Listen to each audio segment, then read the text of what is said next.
본 영상은 유료 강좌로 사용되었던 강의입니다. 시의 입문과 향상에 도움이 되길 바라는 마음으로 무료로 공개합니다.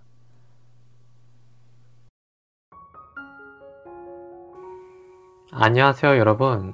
시창자 클래스 7번째 시간입니다.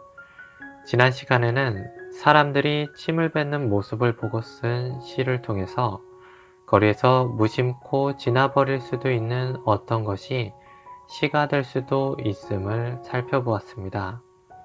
이번에 보여드릴 시는 난간에 묶여서 짖고 있는 개를 보고 쓴 시가 되겠습니다. 개인적으로는 정말 좋아하는 시라고 할 수 있겠습니다. 그러면 한번 읽어보겠습니다. 짖는 개의 슬픔.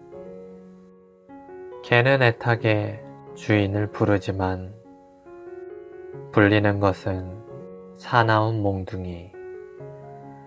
입 다물고 있기가 개는 너무 무서워서 몽둥이는 무섭지가 않다. 네, 매우 짧은 시였죠. 앞으로 보여드릴 시 중에 가장 짧은 시가 될 것입니다. 이 시는 짧게 쓰일 수밖에 없고 또 짧게 쓰여야만 했던 시라고 하겠는데요. 어떻게 쓰게 되었는지 한번 풀어보겠습니다.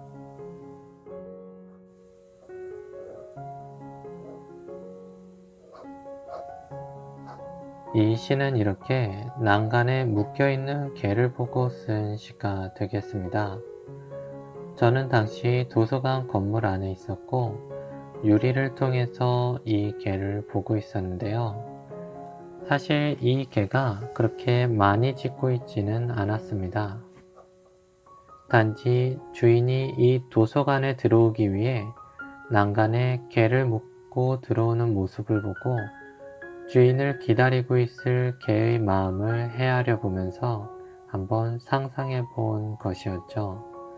그래서 실제로 몽둥이로 때리는 사람도 없었습니다.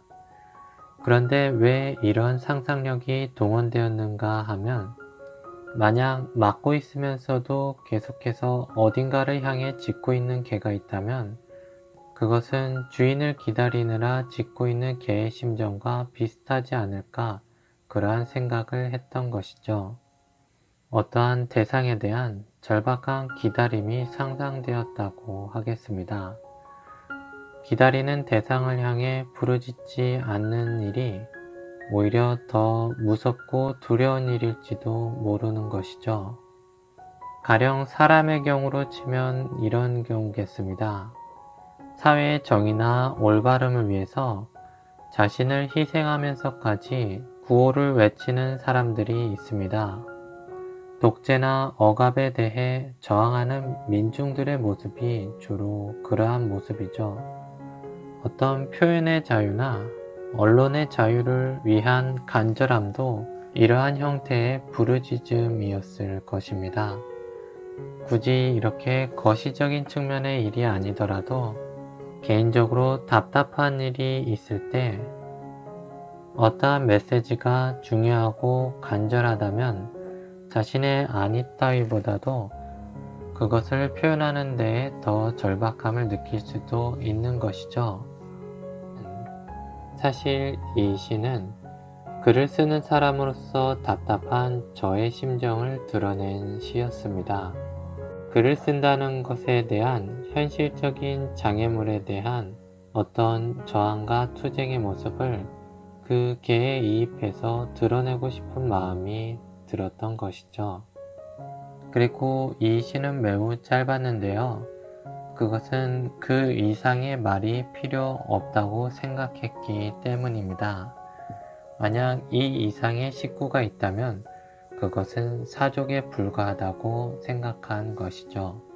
그리고 이렇게 짧게 쓰여야지만 또 느낄 수 있는 강렬함이 있기 때문에 굳이 내용을 추가하지 않았다고 하겠습니다.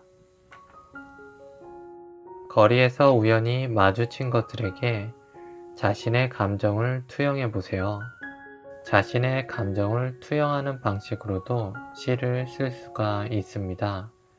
자신의 어떤 모습은 자신 안에서만 발견될 수 있는 것이 아니라 이미 다른 존재도 느끼고 있거나 혹은 그와 유사한 것을 겪고 있는 중일 수도 있기 때문인 것이죠. 추가적으로 할 말이 다 했다면 더는 식구를 만들어내지 않아도 좋습니다. 이미 그 자체로 완성인 경우도 있기 때문이죠. 그래서 시를 쓰실 때는 굳이 길이를 의식하지 않고 쓰셔도 무방하겠습니다. 시가 아무리 길어도 담아내고자 하는 바가 다 담기지 않았다면 짧은 시이고, 시가 겉으로 보기에 아무리 짧아도 담아야 할 말 이상으로 담고 있다면 그것은 길어진 시라고 할 수 있기 때문입니다. 그러면 이번 시간 강의는 여기서 마쳐보겠습니다. 여러분들에게 내드릴 숙제는 어떤 개가 여러분을 향해 짖고 있습니다. 그 이유는 무엇일까요? 구체적인 상상력을 동원해서 적어보시면 되겠습니다. 그러면 오늘도 시와 함께 해주셔서 감사드리고 여러분들의 시적인 생활을 응원합니다. 다음 시간에 뵐게요.